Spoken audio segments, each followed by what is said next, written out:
여러분 안녕하세요. 미즈입니다. 오늘 제가 소개해드릴 향수는요. 이솝의 휠입니다.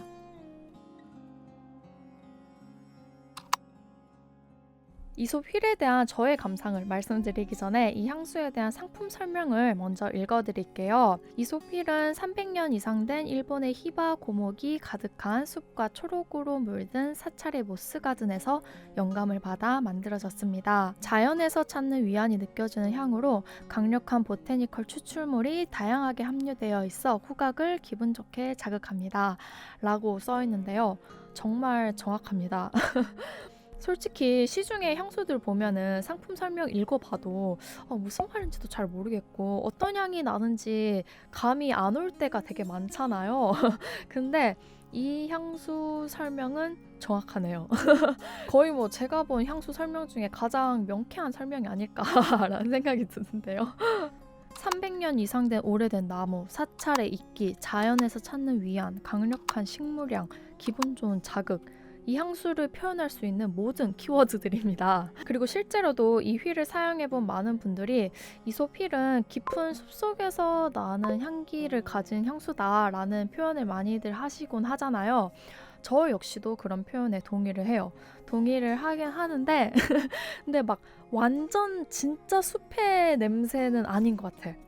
왜냐면은 그 숲에 가면은 나무뿐만 아니라 뭐 꽃이라든지 이파리라든지 풀이라든지 그런 것들도 있잖아요. 근데 이 이솝 휠에서는 그런 꽃향기라던가 막 생기는 푸릇푸릇한 풀향기 이런 거는 거의 잘 안 느껴지고 아주 다크한 나무 냄새와 흙 냄새가 지배적으로 느껴집니다. 그래서 이 이솝 휠은요, 숲 냄새가 맞기는 맞아요. 맞는데 막 우리가 뭐 주말에 가족이나 친구들이랑 같이 찾는 앞산에 있는 숲 그런 느낌의 숲 향기는 아닌 것 같아요. 그렇게 막 밝고 경쾌하고 친근한 숲의 이미지를 예상하시면 안 되지 않나라는 지극히 저희 개인적인 생각입니다. 이 이솝 휠을 조금 더 현실적으로 표현을 하자면요. 히노키탕의 냄새다라고 표현을 해야 될 것 같아요. 근데 뭐 솔직히 이솝 휠이 아니더라도 다른 우디향 향수들도 히노키탕 냄새 같다라는 평가를 자주 듣기는 하지만 이솝 휠은 정말 찐입니다. 히노키탕을 한 번이라도 경험해본 사람이라면 이 이솝 휠을 맡는 순간 저절로 그 히노키탕에서의 목욕이 떠오르지 않을까라는 생각이 들 정도였습니다. 제가 가지고 있는 뭐 향수나 바디 제품들 중에 가장 히노키탕 냄새가 나는 제품이 이 이솝 휠이랑 르라보의 히노키라고 하는 바디 로션이거든요. 근데 그 르라보 히노키랑 이솝 휠이랑 향기가 좀 비슷하긴 해요. 비슷하긴 한데 이솝 휠이 르라보 히노키보다 훨씬 나무 향이 진하게 납니다. 그리고 지속력이랑 확산력도 당연히 이솝 휠이 더 우수하고요. 저는 이 이솝 휠을 진짜 막 제대로 된 나무향 막 인공적인 다른 향기가 섞이지 않은 순수한 우디 향이 나는 향수를 찾고 싶다라는 생각을 하고 있을 시기에 딱 만나게 된 향수라 가지고 저는 이 향을 맡는 순간 이거 딱 내가 찾던 그런 향이다. 너무 좋다라는 생각이 들었고 너무 반갑고 마음에 들었었던 향수거든요. 근데 좀 러블리하고 귀여운 이미지를 어필하고 싶으신 분들이나 딥한 우디향 어려워하시는 분들에게는 비추입니다.